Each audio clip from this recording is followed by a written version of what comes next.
those of you who are on my social media know, I love my daddy. And for the past 10 years, I've been with him on a journey of dementia, of prostate cancer, of hearing loss, of being COVID positive twice, and of a fractured hip. And because he's 100 years old, there have been many, even doctors, to give me a finite period for the rest of his life that he may not survive 6 to 10 months because of his current situation. If he's in his bed long term because of his fractured hip, it could cause a blood clot and death. Well, my dad actually is in the process of healing from his fractured hip. And it's only been about 2.5 months since he fractured it. First, they told me he was moving the hip. And with that, I said, would you put a mat around his bed because he's going to try to get out?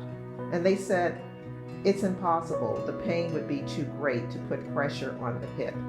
But then they called me, and when I say they, I mean his hospice nurse. He's in a nursing home.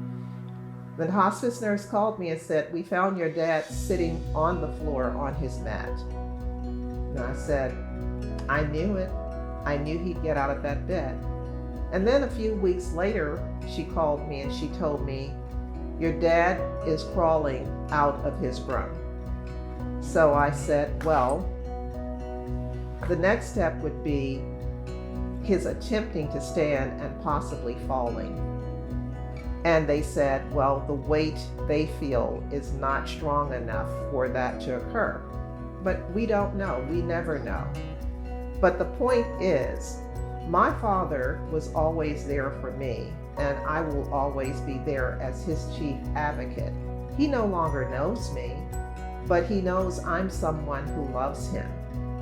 And that love extends even beyond this life, because when I look at what I'm doing for my father, I think of my mother, who's no longer here, and how she always said, whatever bad things that I can say about your dad, I feel is a result of his not ever knowing who his parents were.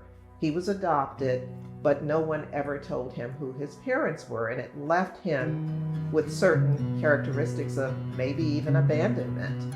And so with that, he didn't always know how to physically show love, even though he was a strong economic supporter of all of his children. And so I say, I know my mom is so proud of me because she never completely abandoned him, and nor will I. I am with him, as I said earlier, to the end of this journey here, and I welcome seeing both of my parents on the other side.